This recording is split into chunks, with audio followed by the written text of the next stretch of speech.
தேவபந்திலே ஷாஹிஜி என்ற ஒரு நல்ல மனிதர் ஒருத்தர் வாழ்ந்து வந்தார். அந்த ஷாஹிஜிக்கு என்ன பணி என்றால், இந்த கால்நடைகளுக்கு புற்களை வெட்டி கொண்டு புல் விற்கக்கூடிய ஒரு பணியை செய்து கொண்டிருக்கிறார். அந்த ஷாஹிஜி என்ன செய்வார், புற்களை ஆங்காங்கே வெட்டி கொண்டு அதை சேகரித்து தினமும் ஒரு புல்கட்டை விற்பனை செய்வார்.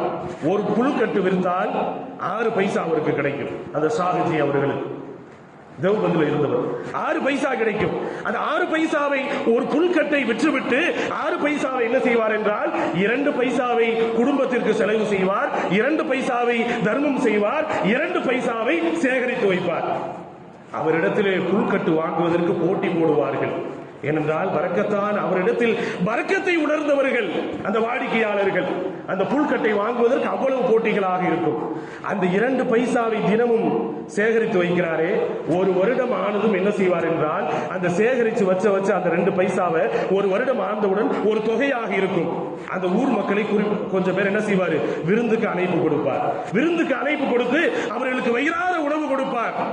அந்த விருந்திலே கலந்து கொள்வதற்கு நிறைய நல்லடியார்கள் போட்டி போட்டு வருவார்கள்.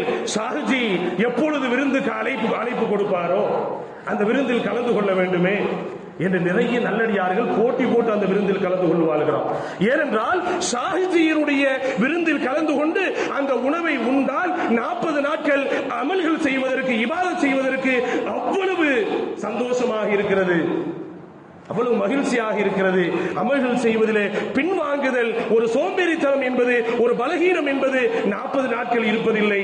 பரக்கத்தான உணவு என்று சொல்லி போட்டி போட்டு போய் அந்த விருந்திலே கலந்து கொள்வார்களாம். அப்படி என்றால் உணவிலே பரக்கத் என்பது இருக்கிறதே நம்முடைய வாழ்க்கையில், அது ரொம்ப முக்கியமாக இருக்கிறது.